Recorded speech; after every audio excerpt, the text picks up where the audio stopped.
আজকে ভাত আর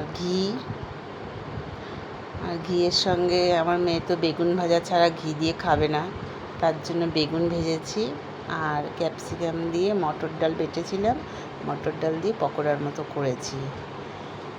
আর এই পকোড়া তো করতেই হয় কারণ আজকে নিরামিষ। কাঁচা লঙ্কা, নুন আর এই যে পাঁপড় ভেজেছি, মানে আর বলবেন না।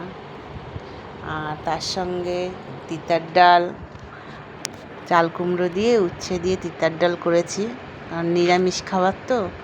আর সঙ্গে একটু তরকারি করেছি ওই ঝিঙে আলু দিয়ে মটর ডাল বেটে সেটা দিয়ে একটা রসার মতন করেছি।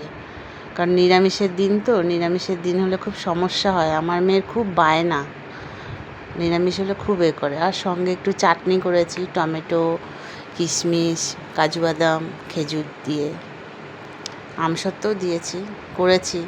এখন দেখি আমার মেয়ে খায় কি না। আমার মেয়ের আবার খুব বায়না, নিরামিষের দিন খুব বায়না করে।